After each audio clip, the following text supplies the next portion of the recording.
자, 봅시다. 어, 한국사를 진행하도록 합시다. 자, 이 한국사라는 과목은 여러분들이 다 처음 접하는 과목은 아닐 거고 기본적으로 이 과목에 대해서는 한두 번은 다 공부를 하셨을 거야. 그래서 공부하는 데는 크게 어려움이 없을 겁니다. 근데 여러분들이 공부하셨던 한국사, 그리고 시험 썼던 한국사하고 공무원 한국사하고는 여러분들아 출제 방향이 좀 다릅니다. 그래서 공무원 한국사는 말 그대로 여러분들의 수학 능력을 테스트하는 게 아닙니다. 그게 아니라 떨어뜨리기 위한 시험이죠.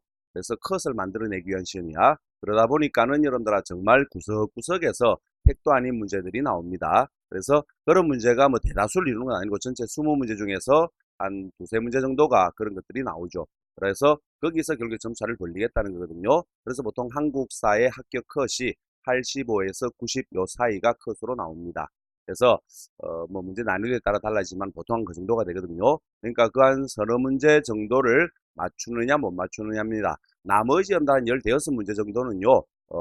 어느 정도 일반적으로 여러분들이 공부를 하시면은 충분히 맞출 수 있는 문제가 나온다. 그래서 한국사를 어쨌든 80대는 기본적으로 다 넘으셔야 됩니다. 최소한. 그리고 학교 컷에 들어가시려면 90대 정도 들어가시는 게 좋죠.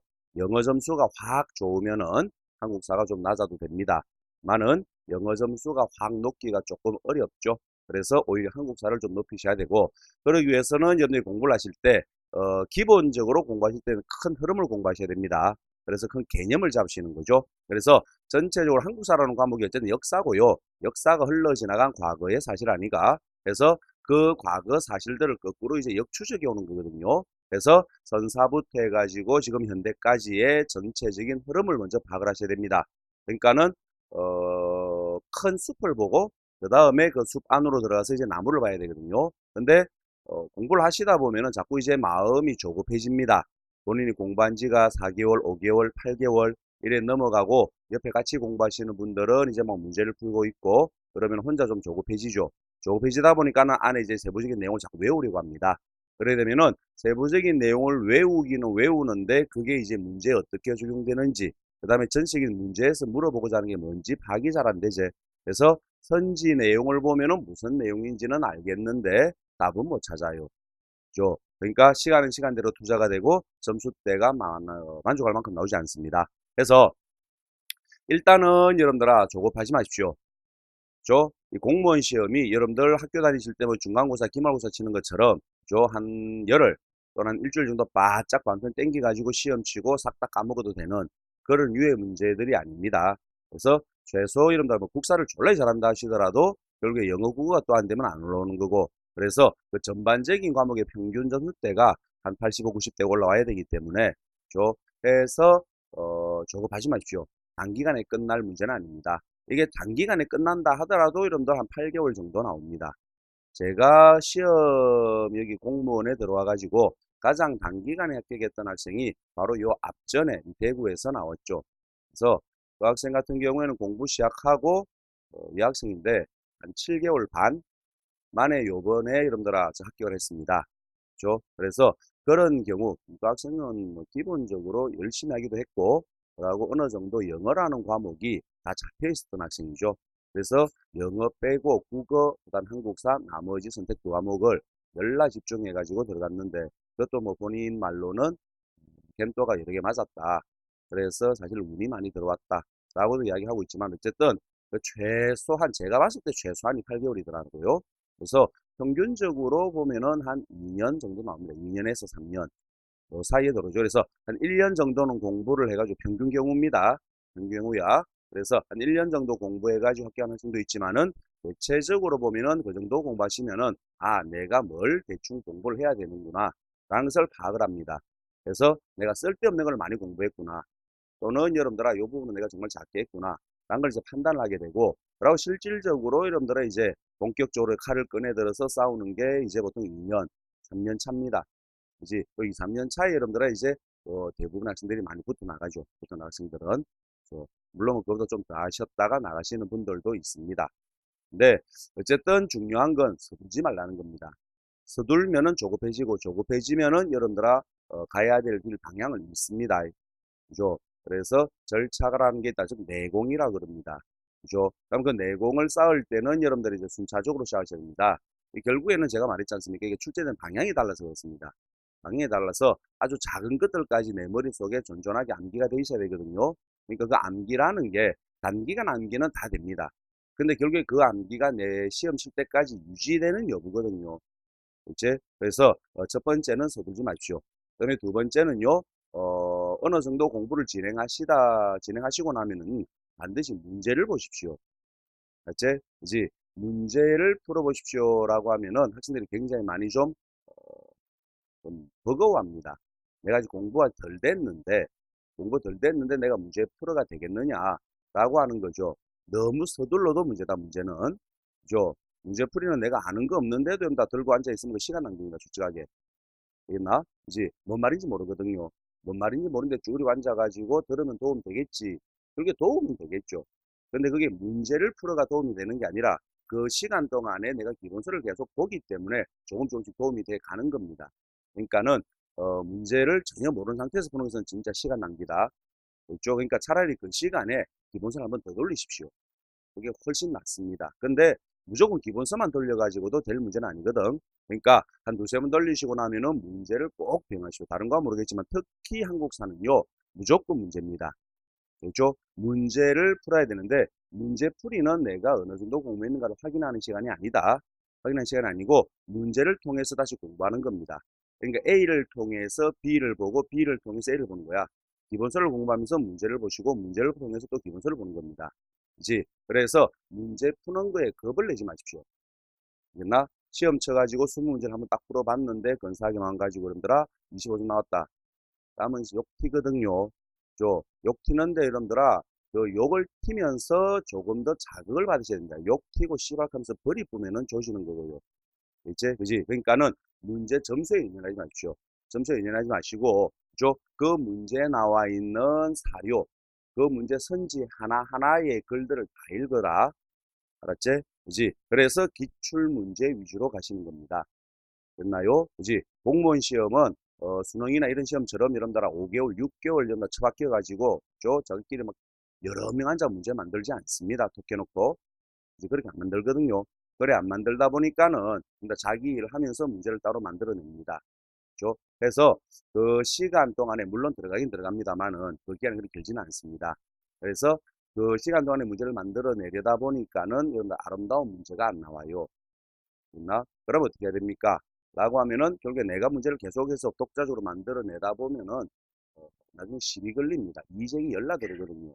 이직이 연락 들어오면 본인이 괴롭습니다.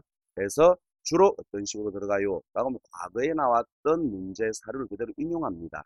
그리고 선지를 그대로 인용을 합니다.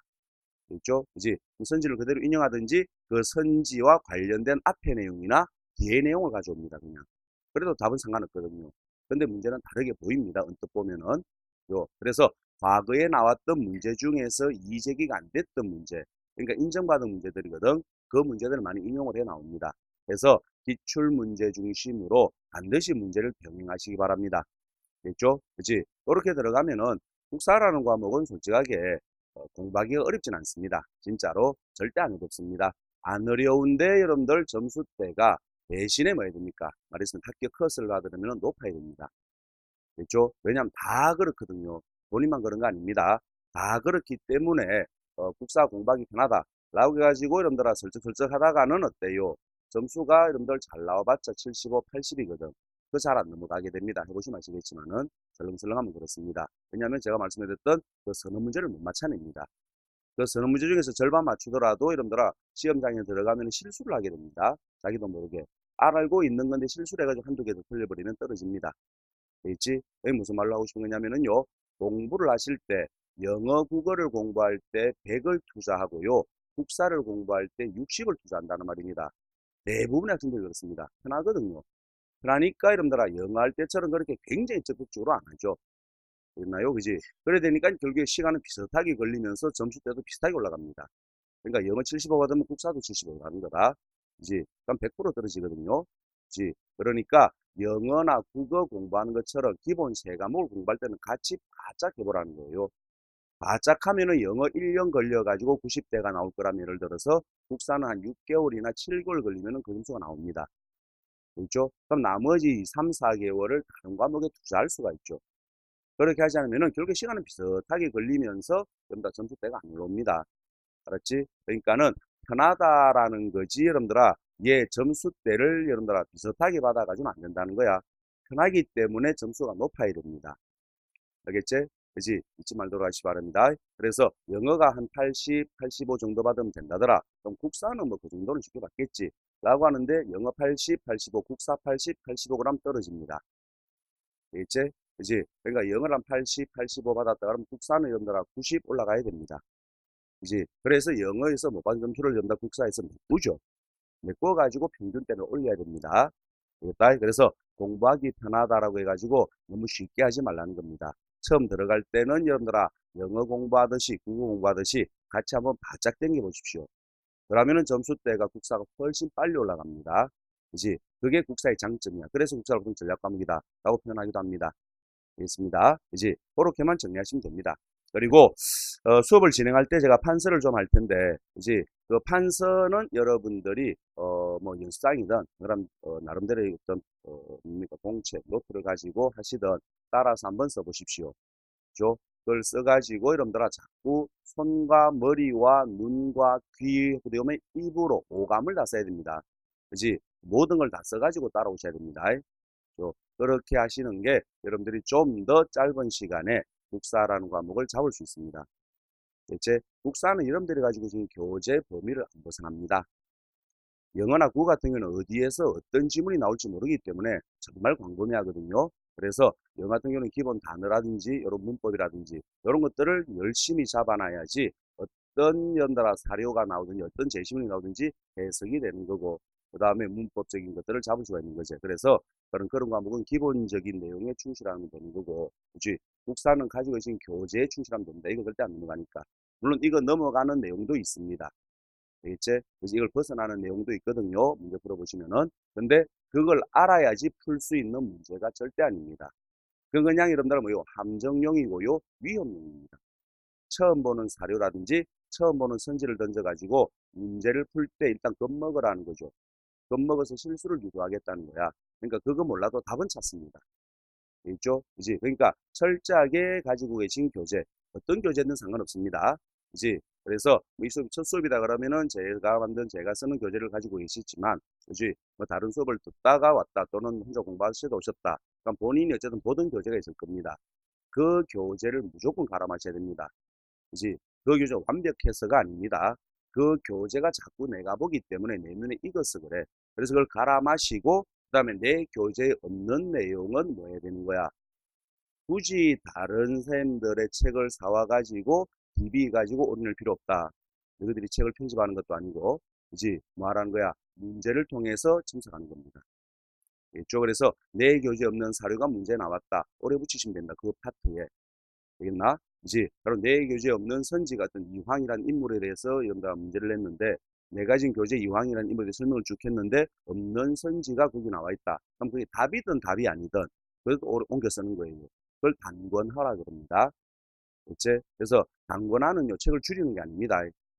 책을 줄이는 거는 여러분들아, 정말 많이 됐을 때, 모든 잡다구리한 것들을 다 빼고 뼈대만 쫙 깔아놓는 거예요. 그지? 뼈대만 쫙 깔아놔도 내가 그걸 읽으면서 나머지 살들이 내 머릿속에 붙어 있을 때 좋은 겁니다. 그렇죠? 그지? 그러니까 단권하는 원래 책이 두꺼워집니다. 자꾸자꾸 첨삭을 해야 되기 때문에. 그지? 근데 중요한 건 뭔데? 결국에 그 책 한 권을 단권화 만드는 작업이 내가 한 거기 때문에 두꺼워져도 압니다. 되겠나? 그지? 요리사들이 요리 비법들을 막 써놓잖아, 그자? 보면 우리들이 보면 뭔 말인지 하나도 모르죠. 어디에 뭐가 있는지도 모릅니다. 근데 그분은 두루룩해가 다 찾아내죠. 왜? 그분이 쓴 거거든요. 그지? 그분이 그분만의 요리 비법 책에다가라고 보물처럼 가지고 다니는 거 아니야. 그지? 그게 당연합니다.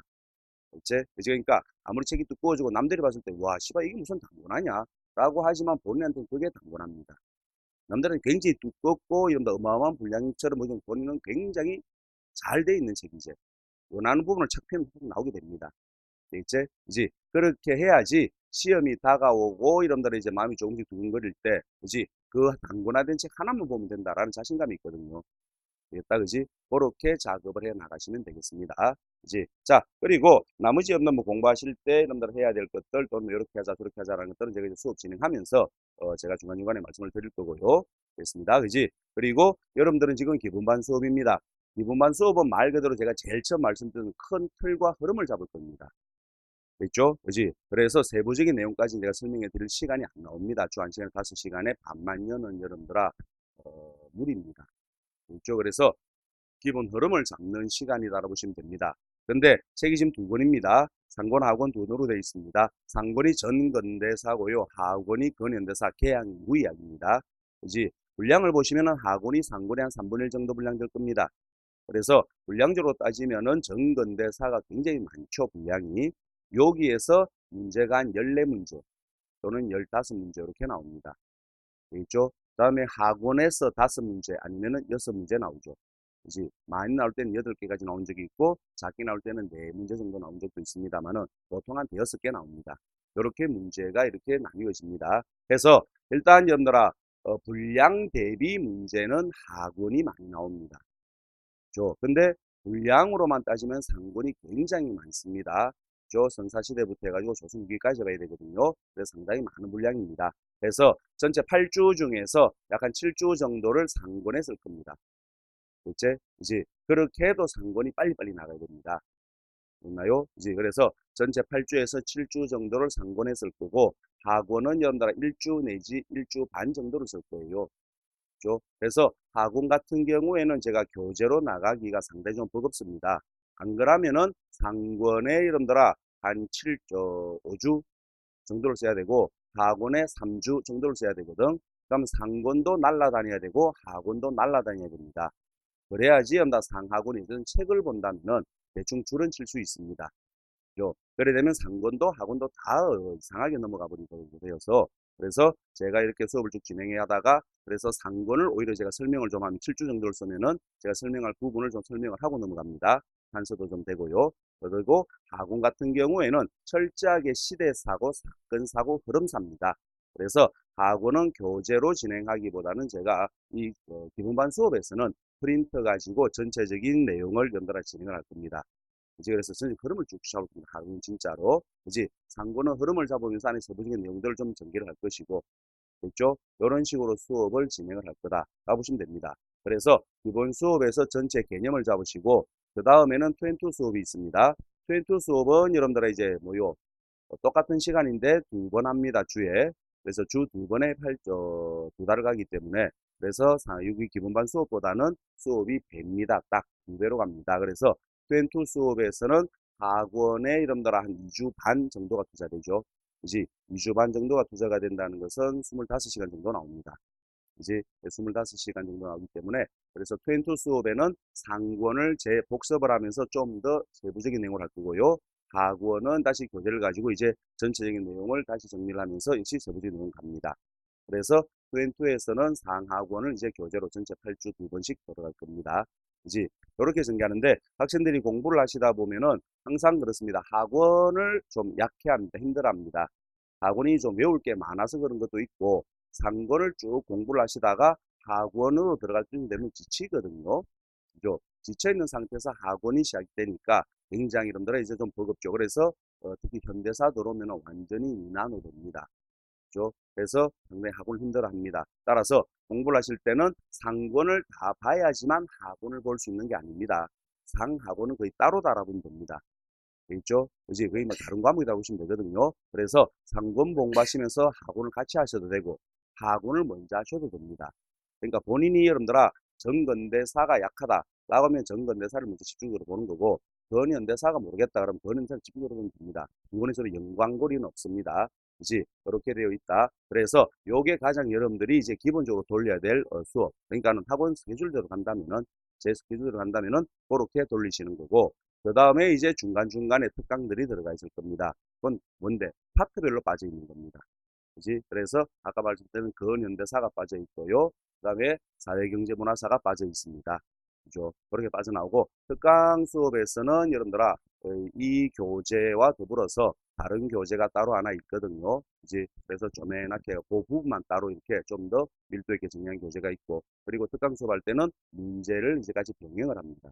그런 것들이 이제 특강으로 쭉 깔리는 주제별로 깔리실 겁니다. 그래서 그거는 이제 본인에 맞춰 가지고 하셔도 되고 그렇게 하는 부분입니다. 그래서 정근대사에서 학원을 제가 프린트 가지고 진행을 한다라고 해가지고 학원이 여러분들아 별 중요하지 않아서가 아니다 라는 것을 기억하십시오. 그래서 제가 시간 배분을 상권에 좀 많이 해가지고 투자를 해서 그렇다라고 생각하시면 됩니다.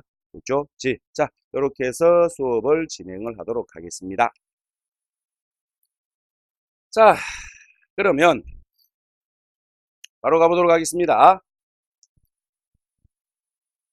자, 보시면은 여러분들아 저 3쪽에 역사학습의 목적이라고 나와 있습니다.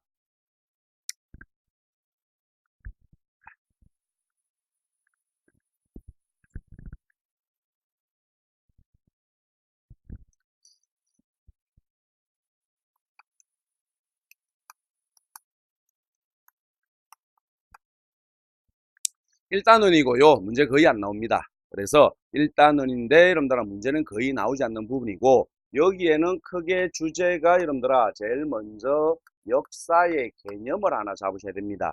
있죠? 그래서 역사라고 했을 때 역이라는 의미와 사라는 의미를 정리하셔야 됩니다. 라는 거고, 일단은 중에서는 얘가 잘 나옵니다. 있죠? 그지? 그 다음에 두 번째 주제가 뭐가 있습니까? 라고 하면은 여러분들아 바로 보편성과 특수성의 관계입니다. 있죠? 그지? 그래서 이 보편성의 모습하고 특수성의 모습을 구분을 해보는 거죠. 그 다음에 세 번째로 나오는 게 나머지들, 이렇게 생각하시면 됩니다. 요 나머지들이 뭐예요? 라고 하면은 역사를 배우는 이유가 뭘까요? 라는 게 나오죠. 이제 역사학습의 목적이라고 나옵니다. 그 다음에 역사라는 것이 가지고 있는 외면과 내면이라는 게 뭐야? 라는 거고요. 마지막으로는요, 이제 역사학의 가장 기본이라고 할 수 있는 사료학입니다. 이제 역사의 근거가 되는 거죠. 이 사료가 진짜인지 가짜인지를 판단하는 사료 비판에 대해서 보시면 됩니다. 이렇게 일단은 세 가지 주제입니다. 됐지? 그지? 자, 이렇게 세 가지로 이루어져가 있더라 라고 보시고, 제일 먼저 나오는 이제 역사의 개념이죠. 역의 개념과 사의 개념이 있다. 그자? 역이라는 글자가 가지고 있는 의미가 있고, 사라는 글자가 가지고 있는 의미가 있죠. 역 그러면은 여러분들 그냥 간단해 봅시다. 뭐요? 이거는 객관적인 과거 사실을 일컫습니다. 그죠? 객관적으로 났던 과거의 모든 사실, 이 역사다 라고 보시면 됩니다. 그럼 사는 뭐예요?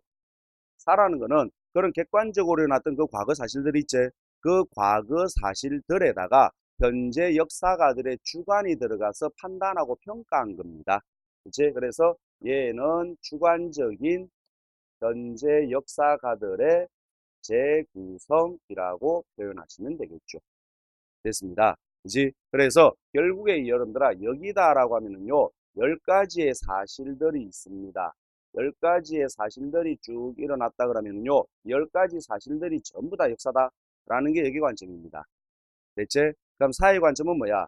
10가지 사실들 중에서 현재 살고 있는 역사가가, 그지? 현재 살고 있는 역사가가 판단했을 때 가치가 있다라고 생각되는 일, 의미가 있다라고 생각되는 일을 골라놓고 여기에 대해서 같이 판단한 거죠. 그지? 그래서 요 10가지 중에서 2가지를 기록했잖아. 그자? 그죠? 그럼 기록한 2가지가 역사라는 이야기입니다. 되겠나? 근데 이 기록을 하는 데 있어서는 이 사람이 생각했을 때는 요 2가지가 의미 있다고 판단할 수 있겠지만은 여러분들아 이 사람이 생각할 때는 뭔데? 요렇게 2가지가 의미 있다고 판단하는 수도 있지. 되겠나? 그지? 결국에 무슨 말이야? 사회 관점의 역사는요, 현재 역사가들의 주관이 반영돼서 가치평가가 들어가다 보니까는 뭐요? 변화된다는 거죠. 계속 바뀐다는 거죠. 됐지? 그럼 여기 관점 역사는 뭐겠습니까? 여기 관점 역사는 그냥 사실이잖아. 과거에 일어난 모든 일들이제 이건 안 바뀌잖아. 이미 일어났는데. 그렇죠? 그래서 이건 불변의 역사다라고 표현하는 겁니다. 됐다, 그지? 이게 여기 관점과 사회 관점입니다. 됐나? 그지? 그래서 요게 여러분들아 결국에 그지 1961년 5월 16일 날 박정희가 엎었지. 그지? 그럼 이 5.16이 발생했다는 거는 과거 사실이지. 그지? 이건 변하지 않잖아. 100년이 1000년이 지나도 변하지 않는 사실이다. 되겠지? 그지? 근데 여러분들아 얘가 뭐요? 얘가 혁명이다 라고 하는 애도 있고요. 얘가 쿠데타 라고 하는 애들도 있지. 그렇지? 그죠? 요거는 뭔데? 언제 누가 어떤 관점으로 보냐에 따라서 달라지는 이야기 아닌가? 그렇죠? 그래서 요게 역의 관점을 이야기하는 거고 요게 사회 관점을 이야기하는 거죠. 끝입니다. 이게 역사의 개념이야. 전혀 별 거 없다 그자. 되겠죠? 그지? 자, 그러면은 그래서 이런 역의 관점의 역사를 뭐라고 표현하는 거야? 이런 역의 관점의 역사를 있는 그대로 일어났던 과거 사실로서의 역사다 라고 표현하는 거고, 이런 사회 관점 역사를 뭔데? 아니다. 그 과거 사실이 이제 글로서 남겨진 게 역사다. 기록으로서의 역사. 이렇게 표현합니다. 됐죠? 그지? 자, 이런 역의관점 역사를 얘기했던 사람이 누가 있습니까? 랑케요. 사회관점은요, 크로체라든지 콜링우드 같은 사람이 있습니다. 됐나? 그지? 자, 이렇게 해서 역과 사를 구분하시면 되고, 됐지? 자, 근데 둘 다 필요하다. 중도적 관점이라 그러죠. 그지? 둘 다 필요하고 중요한 거다. 라고 했던 사람이 누구야? 그 사람은 E.H. 카라는 사람이 있다. 그죠? 이 사람이 썼던 역사란 무엇인가? 라는 책에 이제 역사를 뭐라고 결론을 내렸습니까? 이 사람은 역사는요, 현재와 과거와의 끊임없는 대화다. 라는 정의를 내렸지. 됐다. 그지? 다야. 자, 그래서 결과적으로 여러분들아 이걸 가지고 문제를 낸다 그러면 어떻게 냅니까? 라고 하면요, 박스에 어떤 내용을 쭉 써놓습니다. 그지? 그래 놓고는 뭐라고 이야기해요? 위의 관점에 대한 설명으로 옳은 것은 이렇게 물어봅니다. 되겠지? 그러면 이 글의 내용을 읽어보고 이게 역의 관점으로 써졌는지 사회 관점으로 써있는지를 먼저 구분하시고 그 다음에 선지 내용은 뭐가 나와요? 얘네들에 대한 설명들이 이제 한 줄씩 나옵니다. 됐죠? 그게 여러분들아 역사 문제입니다. 됐나? 자, 그럼 교재를 보시면은 3페이지 보시면은 사실로서의 역사라고 해가지고 이제 설명이 돼 있지.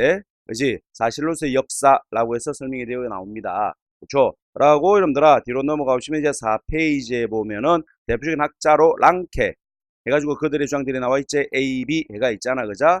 그 다음에 비브리지나 이런 사람들의 이야기가 있는데 거기에 사료를 봅시다. 거기 사료를 보시면은 뭐라고 되어 있습니까? 태종 무열왕입니다. 그지? 29대 임금이고요. 김춘추입니다. 부인은 문명왕후 문이고 김유신의 끝누입니다. 라고 되어 있지? 그렇죠? 그래서 여러분들아 화백의 추대를 받아서 왕이 됐습니다. 문물제도를 정비해서 백제를 멸망시켰죠. 이듬해 고구려를 멸망시킬 준비를 하다가 죽었습니다. 라고 되어 있잖아. 자, 이거는 여러분들아 어떤 식으로 쓰여졌어요? 사실이제. 있는 그대로 사실을 쭉 나열한 거 아니야. 그치? 그럼 이게 사실로서 역사라는 거야. 되겠습니까? 여기 관점이라는 이야기다. 그 다음 그 뒤 보면 기록으로 역사라고 되어 있습니다. 그자? 요거 메모쳐 놓으시고. 자, 기록으로 역사는 오른쪽 페이지 보시면은 프로체, 콜링우드, 카 이런 사람들이 있죠. 그지? 이 중에 카라는 사람은 좀 더 정확하게 이야기하면 뭐요? 중도적 관점이라고 표현한다 그랬습니다. 되겠지? 중도적 입장이다 라는 줄을 쭉 쳐놓으시고. 자, 이분은 이제 카의 모습인데 뒤에 보시면 역시 사료가 나와 있다. 자, 조금 전에 보았던 태종 무열왕의 이야기인데 똑같은 무열왕 이야기입니다. 근데 여기 보면은 뭐라고 돼 있노? 김부식이라는 사람이 쓴 삼국 사기에 보면은요, 결국에 여러분들아 이 태종 무열왕이 백제를 무너뜨리고 고구려를 무너뜨릴 준비하다 죽었다 그랬지. 그러니까 삼국 통일의 터전을 닦은 사람이잖아, 그자? 그래서 삼국 사기에는 이 삼국 통일의 터전을 닦은 이 업적을 굉장히 자랑스럽게 쓰고 있죠. 대단한 왕이다라고 쓰고 있잖아, 그자? 근데 똑같은 태종 무열왕의 업적의 그 밑에 신채호라는 사람이 썼던 독사실론인데, 그죠? 이 신채호의 글에서는 뭐라고 이야기하노? 굉장히 비판하고 있잖아. 빙시 같은 새끼라 그러지. 그지? 그래서 외세를 끌어들여서 동족을 죽여버린 바보 같은 새끼라고 비판하잖아. 똑같은 업적에 전혀 다른 평가가 나오고 있지. 여기 어떤 관점이라는 거야? 이게 사회 관점이라는 겁니다. 되겠지? 그지? 이런 식으로 역과 사를 구분하는 거다. 그러니까 여러분들이 나중에 좀 문제를 풀어볼 때 사실을 나열했다 그러면 여기 관점이고, 그지? 거기에 대한 자신의 어떤 판단이나 평가가 들어간다 그러면은 사회 관점이다 라고 구분하셔가지고 선지에서 이런 내용들을 찾으시면 되는 겁니다. 됐지? 그지? 자, 이렇게 해서 역과 사를 구분해 보았습니다.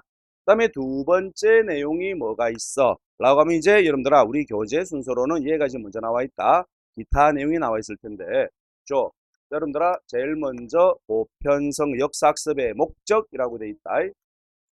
역사를 왜 외웁니까? 라고 하면은 역사를 배우는 게 있고 역사를 통해서 배우는 게 있지. 되겠지? 두 가지가 있습니다. 역사를 배우는 게 뭐예요? 과거 사실을 배우는 거고요. 역사를 통해서 배운다는 것은 뭐예요? 과거 사실을 통해서 현재와 미래에 대처할 수 있는 능력을 키우겠다는 겁니다. 되겠지? 이게 역사를 학습하는 거고 이게 역사를 통한 학습입니다. 알겠습니다. 그지? 그 다음에 여러분들아 두 번째 나오는 게 뭐가 있어요? 라고 하면은 역사에는 외면이 있고 내면이 있는데 역사의 외면이란 건 뭔데? 과거에 일어난 사건, 그지? 그 사건 현장에 내가 있을 때, 그지? 그냥 내 눈으로 보이는 것들 있죠. 그지? 이게 역사의 외면입니다. 그래서 수능할 때마다 하는 이야기지만은 1884년에 갑신정변이 일어났잖아, 그자? 그지? 그럼 여러분들아, 예를 들어서 1884년에 갑신정변이라고 일어났는데, 그러면은 여러분들아, 역사의 외면은 뭐예요? 이 갑신정변을 누가 일으켰습니까? 언제 일으켰습니까? 이런 겁니다. 알았지? 그지? 그 우정국 개국 축하 현장에서 일어났는데 거기 내가 있다. 그래서 내 눈으로 보이는 것들 있잖아. 몇 년, 몇 월, 며칠, 몇 시에 누가 뛰어와가 어디로 뛰어가가 누구를 죽이고 또 어디로 뛰어가고 하는 거 있다. 그자? 요거를 연달아 역사의 외면이라 그래. 그지? 자, 그럼 역사의 내면은 뭔데요? 왜라는 겁니다. 되겠지? 그지? 왜 그랬을까지? 그러니까 그 사람들이 그렇게 했던 의도 같은 것들 있잖아. 이런 것들을 내면이라 그래. 그죠? 그럼 결국에 역사의 외면을 배우는 게 뭐야? 역사를 배우는 거라 보면 됩니다. 되겠죠? 그럼 역사의 내면을 배우는 게 뭔데? 역사를 통한 학습이라는 이야기죠. 이해되겠나? 그지? 그래서 이거를 내가 알무로 해가지고 이런 식의 문제가 있을 때 우리 과거 선조들이 이런 식으로 맞섰구나, 저항했구나, 또는 이런 결과가 나왔구나 라는 걸 내가 과거를 통해서 배우는 거죠. 그지? 그리고 내가 현실을 살아가다가 앞으로 그런 유사한 일이 발생하잖아. 그지? 그럼 내가 과거에 배웠던 그 사실을 통해 가지고 같은 실수를 반복하지 않겠다라는 이야기입니다. 되겠죠? 그지? 그래서 역사를 통한 학습이다 라고 볼 수 있겠다. 그자? 그 다음에 세 번째로는 뭐가 있는데 이런 것들을 우리가 알기 위해서는요, 과거에 살아보면 되는데, 과거에 살지 못하잖아. 과거 살지 못하니까는 어떤 식으로 할 수가 있는데, 사료를 통해서 할 수가 있습니다. 되겠지? 사료를 통해서 할 수가 있다, 그지? 이 사료는, 그죠? 단순한 의미의 사료는 책입니다. 그지? 근데 좀 더 포괄적 의미의 사료는 책을 포함해가지고 유물, 유적을 다 이야기하는 것을 말한다. 그지? 그럼 여러분들 일단, 그지? 어떤 책이다. 라고 이야기했을 때, 이 과거에 만들어진 사료를 읽고 내가 그 과거 사실을 파악해야 될 거 아니야. 역사를 학습하든 역사를 통한 학습을 하든. 되겠지? 근데 그게 진짜인지 가짜인지를 알 수가 없다는 이야기지. 되겠나? 왜? 옛날에 만들어진 책이라고 해서 다 진실은 아니잖아. 그자? 그러니까 그 진실의 여부를 가리는 작업을 해야 되는 거야. 이거를 뭐라 그래? 사료 비판이라 그럽니다. 됐죠? 그지? 이 사료 비판은 여러분들 뭐가 있어요? 외적 비판이 있고 그 다음에 내적 비판이 있습니다. 외적 비판은 뭐고? 사료 자체를 비판하는 거야. 여러분들아 뭐요? 집에 청소하다가 책 하나가 나왔지. 근데 그게 고려시대 책이라고 써놨다 하지. 그럼 그게 진짜 고려시대 건지 아닌지를 판단하는 거예요. 알겠나요? 이제 그래서 거기에서 이제 먹을 끌고 가지고 방사성 탄소인데 측정을 한다든지, 말하면 거기에 있는 종이를 뜯어내 가지고 종이질을 파악한다든지 해가지고 시기를 판단하는 거예요. 그래서 이걸 외적 비판이라 그래. 그럼 고려시대 책이 맞지? 그럼 이제 뭐가 필요해? 내적 비판이야. 말했잖아. 옛날에 써진 책이 다 진실은 아니거든. 그죠? 그러면은 그 내적 비판을 통해서 그 사료 내용을 비판하는 거야.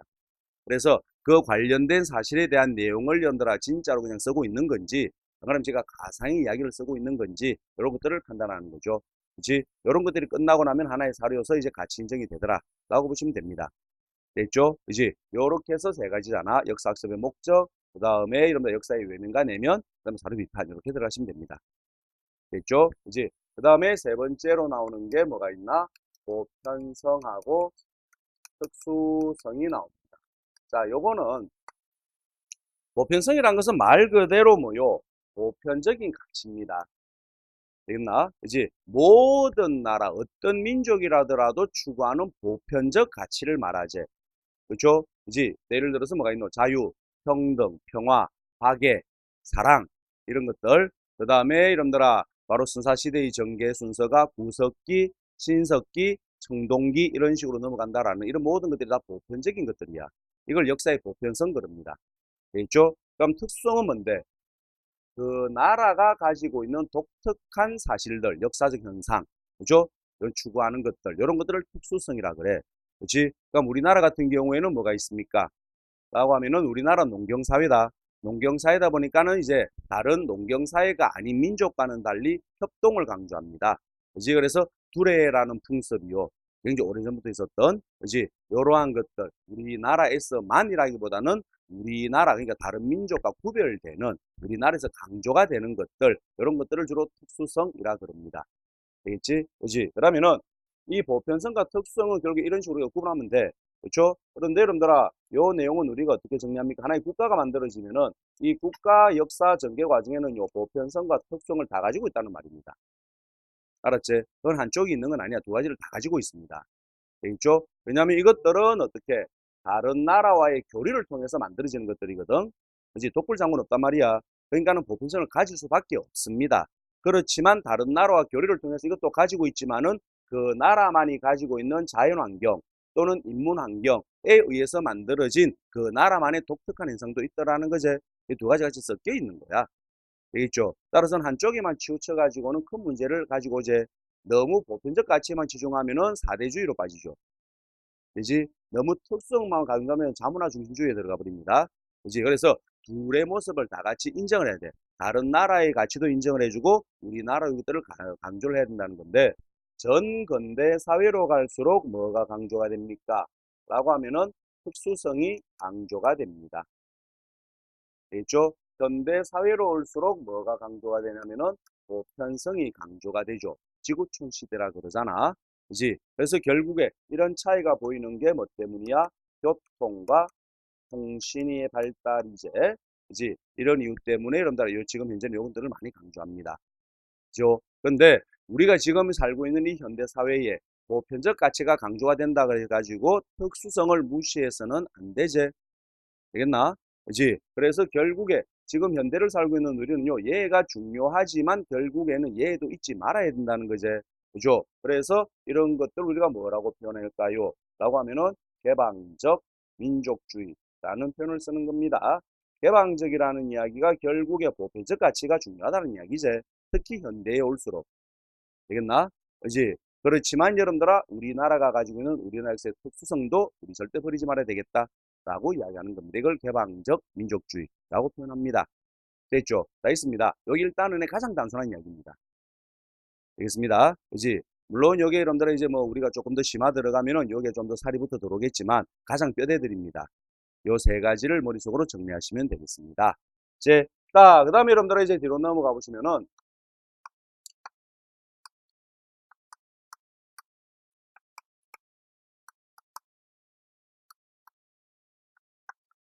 자, 두 번째 단어는 선사시대와 국가의 형성이라는 부분이다. 그죠? 선사와 국가의 형성이라는 게 이제 두 번째 단원입니다.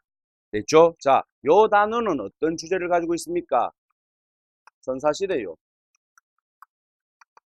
됐죠? 그지? 그 다음에 두 번째는 뭐가 있나요? 역사시대요. 됐죠? 그지? 그 다음 세 번째로는 뭐가 있습니까? 국가의 형성. 세 가지 주제입니다. 자, 일단 선사시대 할 때 이제 선자가 무슨 선자고? 앞설 선자입니다. 그리고 이건 글쓸 사자입니다. 역사시대 할 때 역자는요, 글을 역자고요, 글쓸 사자죠. 그럼 선사와 역사를 나누는 기준은 뭐겠습니까? 글자죠. 됐지? 그지? 문자를 가지고 이렇게 나누어 갑니다. 그래서 문자의 유무를 가지고 선사, 역사로 구분하는데, 근데 여러분들아, 요거를 여러분들, 사회적인 관점에서 바라본다면은요, 그지? 선사시대 같은 경우에는 주로 뭘 사용하는 시대입니까? 도리요. 그죠? 도를 사용하는 시대입니다. 그리고 사회적으로는 평등한 사회죠. 역사시대 들어오면서는 사용하는 도구가 뭘로 바뀝니까? 금속으로 바뀝니다. 청동이나 철로 바뀌어갑니다. 그지? 그러고 사회적으로는요, 계급이 발생하기 시작하죠. 일제, 그지? 이런 식으로 우리가 구분을 할 수 있는 게 선사와 역사야. 따라서 선사시대는 어떻게 되어 있다는 겁니까? 구석기 시대, 중석기 시대, 신석기 시대 이렇게 들어갑니다. 그리고 이 시대는 뭐요? 제목 자체가 뭐야? 선사제, 글자 없는 시대야. 그럼 이 시대 문제는 여러분들 뭔데? 어떤 글을 가지고는 우리가 판단할 수 없는 시대죠. 뭐 가지고 판단합니까? 유물과 유적 가지고 판단합니다. 따라서 선사시대 문제는 100% 유물 유적 문제입니다. 알겠지? 그렇지? 그래서 어떤 유적이 있습니까? 그리고 그 시대 대표적 유물은 뭐가 있나요? 이런 문제입니다. 그냥. 됐죠? 그렇지? 그 다음에 역사 시대는 뭐가 있는데 청동기, 철기 이렇게 가재.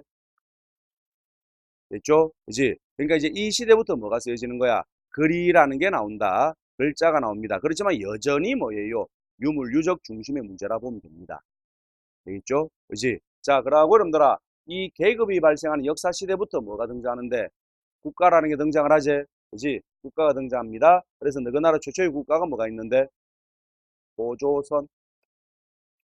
이 망하고 난 뒤에 어떤 나라들이 나타나는데 부여, 고구려, 옥저동의 마한진한 변환이 등장합니다. 그렇지? 그래서 뭉뚱그려서 뭐라 표현해? 여러 나라 이렇게 이야기합니다. 됐지? 그렇지? 그럼 너그 나라 최초의 국가 고조선과 같은 국가를 우리가 뭐라 부르냐면은 군장국가라 그럽니다. 또는 성업국가 이래 부르죠. 됐죠? 그렇지? 그럼 이 고조선이라는 나라의 군장국가 특징이 바로 뭔데? 왕이 없습니다.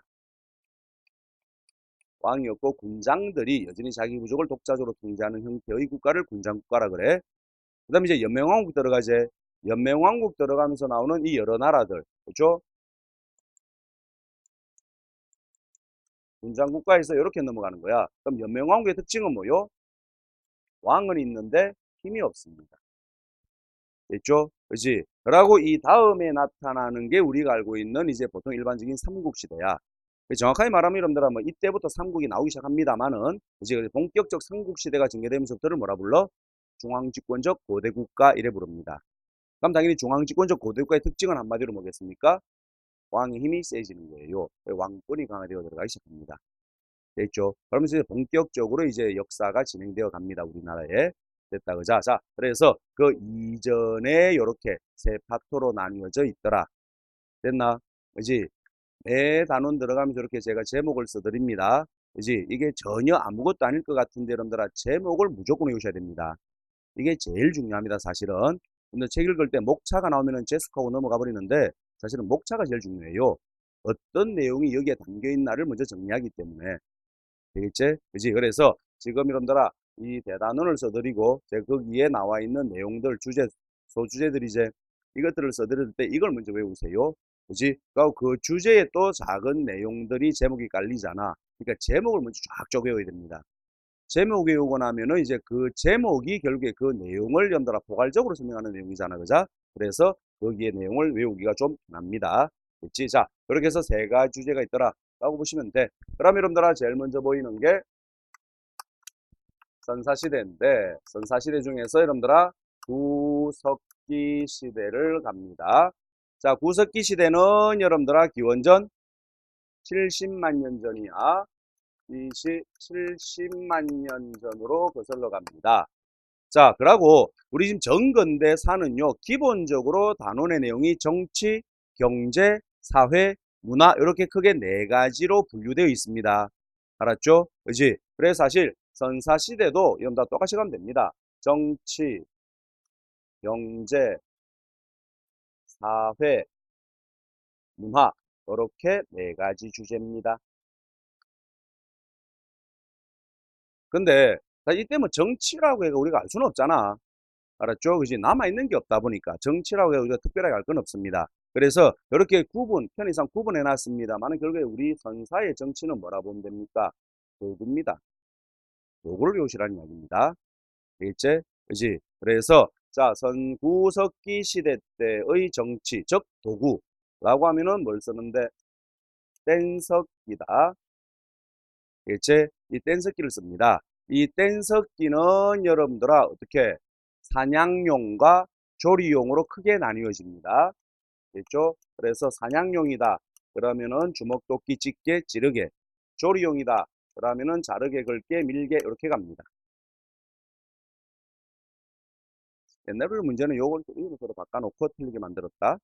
어째? 그지? 그래서 뭐 주먹도끼, 자르게, 밀게 등의 사냥용의 도구가 있다고 해서 틀렸지. 그지? 그러니까 이런 식으로 졸라 비겁한 문제들이 나온다는 겁니다.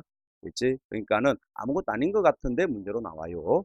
됐죠? 그래서 사냥용과 조리용으로 나뉘어지고, 그리고 뗀석기 어떻게 만드느냐에 따라서 전기 구석기, 중기 구석기, 후기 구석기 이렇게 구분이 됩니다. 됐지? 전기 구석기는 뭔데? 하나의 석기를 가지고 모든 용도에 쓰고 있을 때, 중기는요 하나의 석기를 가지고 하나의 용도에 쓸 때, 후기 구석기는요 동일한 모양의 석기를 여러 개 만들 수 있을 때.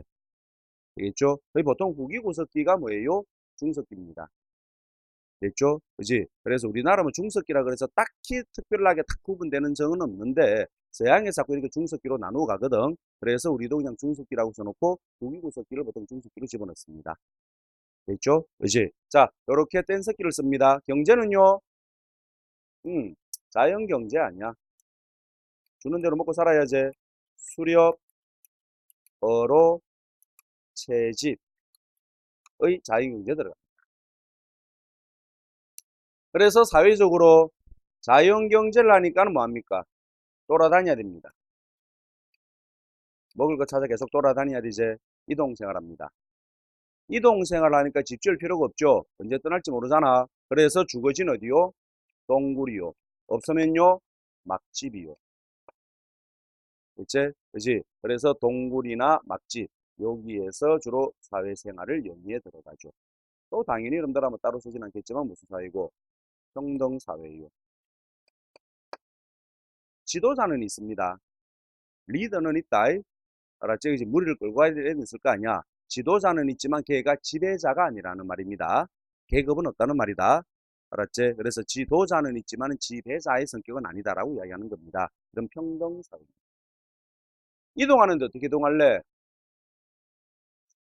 혼자 다닐 순 없잖아. 그지? 혼자 가는데 씨발 그지? 큰 놈 만나면 뒤진다. 그지? 그러니까 여러분들아 일단 여러분들아 혼자 가기 좀 찜찜해. 그러니까는 여럿이 뭉치 다녀야 되지. 무리 사회죠. 무리를 지어 다니죠.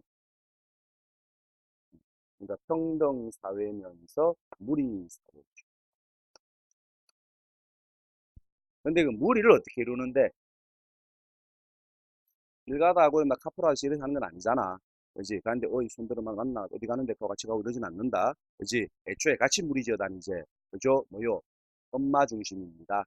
그러니까 어머니가 놓은 자식들, 그 자식의 자식들끼리 뭉쳐 다닙니다.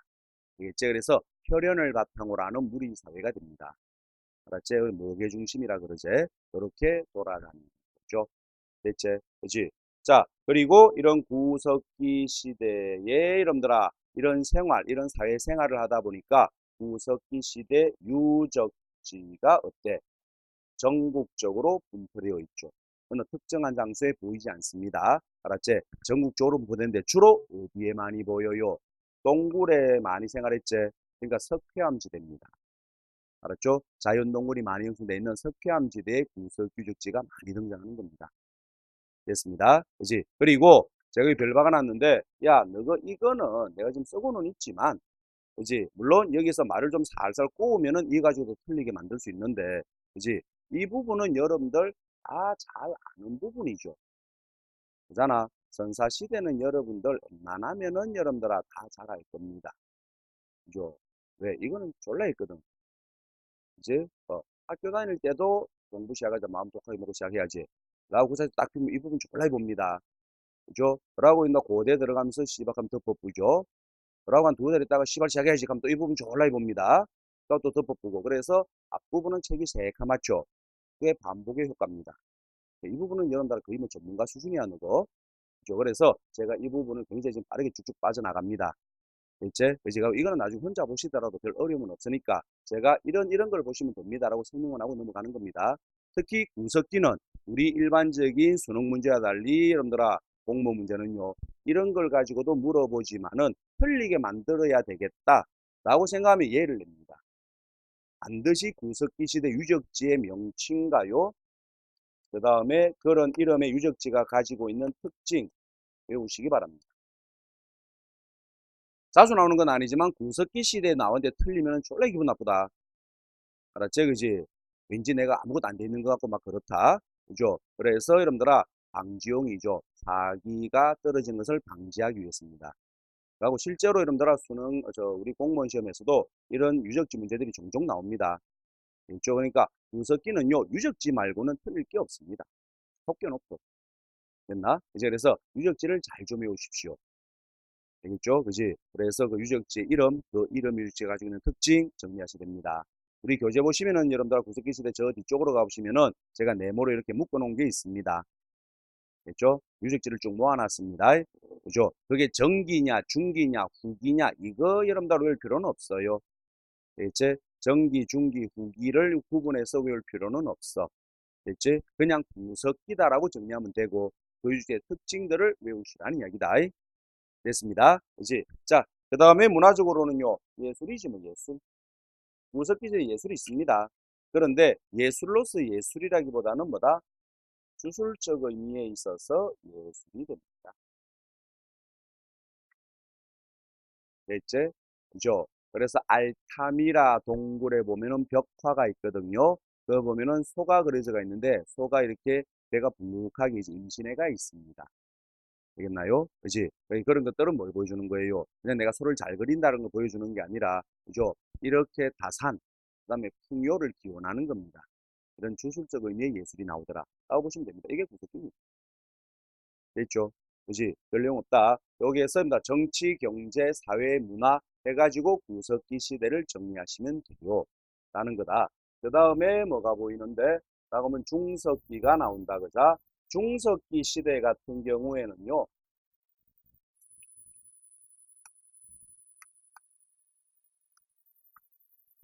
중석기는 보통 언제를 중석기라고 이야기합니까? 그러면은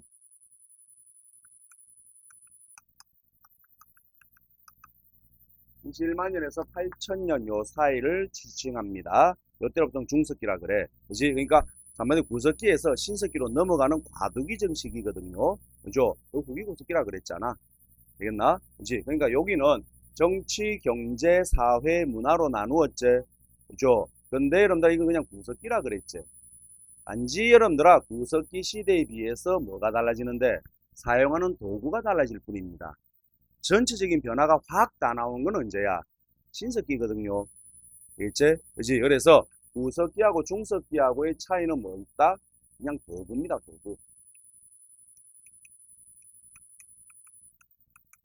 나머지 경제, 사회, 문화 부분은 구석기하고 똑같아.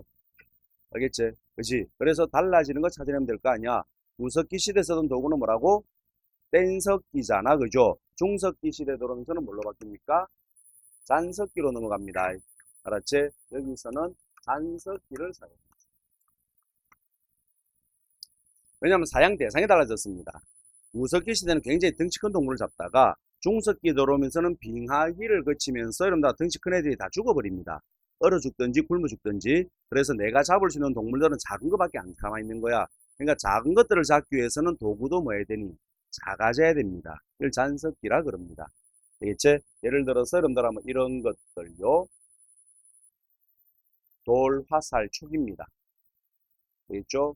그 다음에 끝이 뾰족한 뭐 이런 것들이요. 지르개입니다. 되겠죠? 지르개야. 그래서 우리 말했잖아. 저기서 저기지 사냥용에 보면은 집게, 지르개, 그죠? 그럼 주먹도끼 이런 것들이 사냥용이라 그랬지. 그게 지르개야. 근데 구석기 시대 지르개는 내가 손에 들고 싶어 지르는 거야 이렇게. 그죠? 근데 여러분들아 중석기 도로면서는 똑같은 지르개인데 뭔데요? 손에 들고 지르지 않고 여러분들아 이게 이제 지르개지만 이게 작아요. 그지? 왜? 구석기 지르개는 씨발 대박 크다. 그지? 잡으면 씨발 한 주먹 넘어갑니다. 또막 쭉하게 이렇습니다. 이게 폭탄이야 이거. 그지? 이래 들고 이러면 나 이래 가지고 누굴 쳐야 되니? 때빨 큰 새끼요. 그러니까 처가 대가리를 깨야 될까 이가. 그러니까 아가 그 돌고가 커야 돼. 근데 이때 들어오면서는요.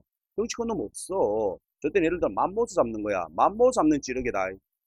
그지? 대가리 졸래 때려야 되지. 그지? 때려 내가 죽을 수도 있고. 그러니까 대박 크는 거야. 한 방에 씹어 아작을 내야 되기 때문에. 그죠? 근데 이때들은 맘모스는 없거든? 누가 있니? 토끼야. 토끼를 씹어 맘모 잡는 찌르기가 대가리 치면은 먹을 거 없다. 트집빈다 그냥. 그지? 그러니까 뭐 해야 되니? 토끼 대가리는 뭐 해야 돼? 빵꾸만 내면 되지. 참 큰일 나. 그죠? 목만 내면 되잖아. 그지? 아가 도망 못 가게만 하면 되지. 그죠? 그러니까는 찌르기가 작아져요. 그지? 작아지니까 이제 내 손에 잡기는 지만 너무나 미니어처제. 그지? 그러니까는 작게 만들고 대신에 마음으로 자루를 담는. 이렇게 해서 창으로 씁니다. 이 자루를 뭐라 그러니? 승배라 그럽니다. 그래서 이걸 승배 찌르개 그럽니다. 승배 찌르개가 창입니다. 되겠나? 그지? 그러고 이름들아 돌 화살 초기제. 요것도 대파 작단 말이야. 그지? 그것도 어수 작거든. 이렇게 손에 잡히거든요. 그지? 우리 교재에 보시면은 26쪽에 보면은요. 여기에 사진이 쪼매나게 하나 붙어 있지. 여기 오른쪽에 한 줄로 쭉 나열되어 있는 도구들 보이죠? 걔가 이름들아 뭐요? 돌 화살 촉입니다. 아주 작죠?